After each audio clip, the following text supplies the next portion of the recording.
Hey everyone, welcome back to another Harry Potter Wizards Unite video, and today we're gonna talk about some Magizoologist stuff. So, there was some question last night actually on the Wizards Unite Hub Discord. Just a little bit of a discussion about Become the Beast versus Brave Charm, because obviously they both cost focus, and one needs to maintain 5 focus, the other one just straight up costs, -7 focus to use. And in solo play especially, when focus is very limited, you don't have auras to really, throw you some focus every now and then. Sometimes it would have to be a choice between, oh, should I, maintain this, the 5 focus for Become the Beast, or should I use the 7 focus for Brave Charm when an elite foe appears? So let's do some quick calculations on Google Docs here. I was about to say Excel, but it's actually Google Docs. I guess, what is it even called? Google Sheets, I think? Okay, Google Sheets. Anyways, so let's get into this first. So let's first calculate Become the Beast at max. So base damage at max 59 plus 10 from the first skill plus 40 Become the Beast. That equals to 109. And then let's calculate Brave Charm at max. So again, 59 plus that first skill, which does require you to be at 50% HP or above. So I mean, it doesn't make that big of a difference, but as Magizoologists, you should always have it at 50% or above. It's not that hard because we have a lot of defense and potato power and stuff. So anyways, let's just assume this one's active. And then Brave Charm at max is 150% times 2.5. There we go, 172.5 damage for Brave Charm max. So obviously, if you are at max damage, every time you meet an elite foe and solo, you don't have enough focus to spare for both, go for Brave Charm instead. But like here's the point that's important, is when to use Brave Charm, because just don't just go and use it like the first opponent that appears, it's an elite foe, and then boom, you just use your Brave Charm. Well, I guess you actually can't do that because our initial focus is like 5. Okay, the second opponent appears is an elite foe, and then you just use your Brave Charm.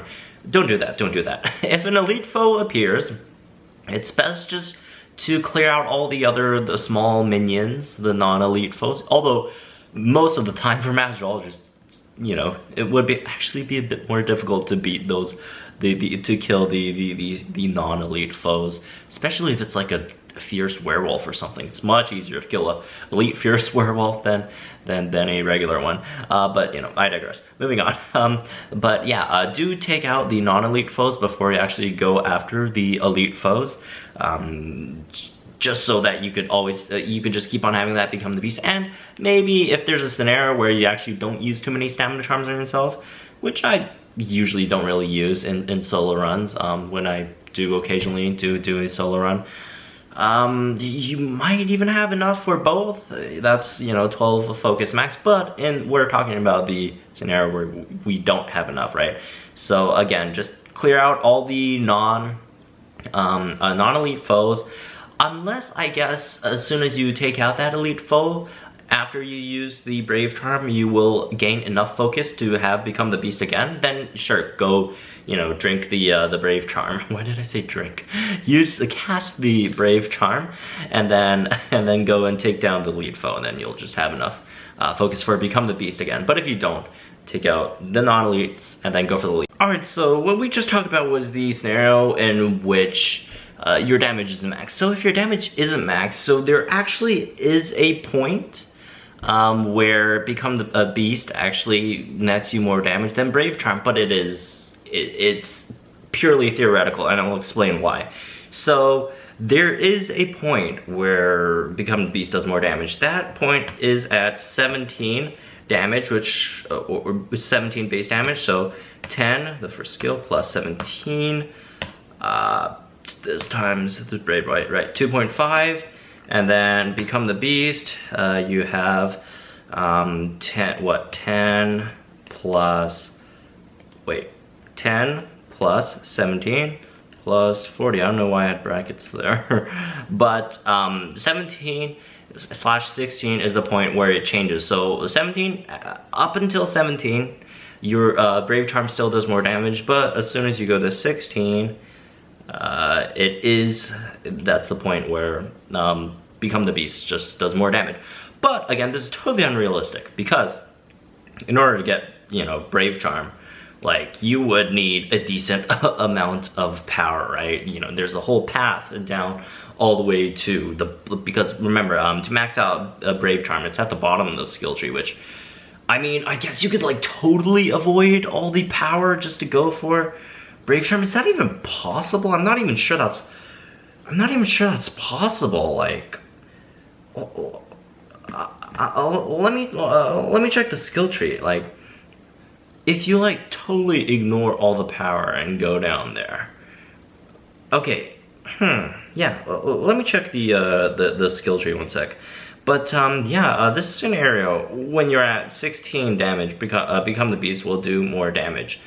But again, let me check the skill tree in my profession thing. So, okay, so you start off, okay, if you take the left path, go all the way down, and then at Revive Charm, you take the right path? No, you can't take the right, you're forced to take the left path, which then that nets you 2 damage. Yeah, I don't think this is even possible. I mean, it's totally unrealistic. Why would you not take power? Power is incredibly good, right? It's a really good stat here, so that's totally unrealistic. So almost in every scenario, don't worry, just go for the Brave Charm when you're fighting an elite.